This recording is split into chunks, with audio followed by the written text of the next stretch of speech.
আর কয়েকদিন পরেই দোল পূর্ণিমা।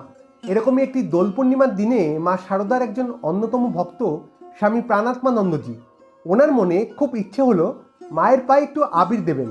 তবে এই প্রসঙ্গে বলে রাখি, স্বামী প্রাণাত্মানন্দজির মনের মধ্যে ঠাকুরের থেকে মায়ের প্রতি বেশি শ্রদ্ধা ভালোবাসা ছিল। ঠাকুরের থেকে মাকে একটু বড় করে দেখতেন। এবং আমরা সকলেই জানি, কোনো ব্যক্তি বা কোনো ভক্ত যখনই মা এবং ঠাকুরের মধ্যে ভেদাভেদ করতেন, সেইটি কিন্তু মায়ের পছন্দ ছিল না। মা একটু রুষ্টই হতেন। এই যেরকম স্বামী প্রাণাত্মানন্দজিকে মা যখনই জিজ্ঞাসা করতেন কেমন আছো, এবং তার উত্তরে মহারাজজি যখনই বলতেন যে আপনার দয়ায় ভালো আছি, মা তখনই তার বিরোধিতা করে বলতেন, এই তোমাদের এক দোষ, সবকিছুতে আমাকে জড়াও কেন? সব ঠাকুরের ইচ্ছায়, এইটি বলতে পারো না? জানবে ঠাকুরই সব। তো যাই হোক, স্বামী প্রাণাত্মানন্দজি দোল পূর্ণিমার দিন মায়ের কাছে এলেন, কিন্তু মায়ের দর্শন পেলেন না। ওনাকে আটকে দেওয়া হলো।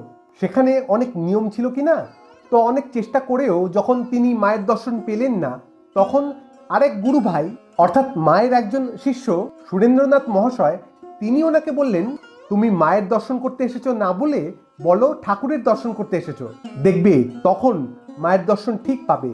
এবং তাই হলো। তিনি যখন এইটি বললেন, তখন ওনাকে মায়ের দর্শনে নিয়ে যাওয়া হলো। কেউ আর আটকানো না।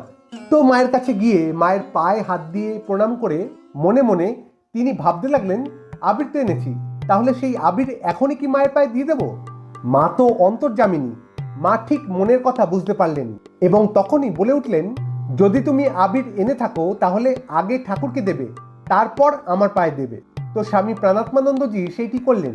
আগে ঠাকুরকে দিলেন, তারপর মায়ের পায়ে আবির দিলেন এবং তারপর মনের কষ্ট ব্যক্ত করে বলছেন, আজকে যদি আপনার পায়ে আবির দিতে না পারতাম তাহলে মনে খুব কষ্ট হতো।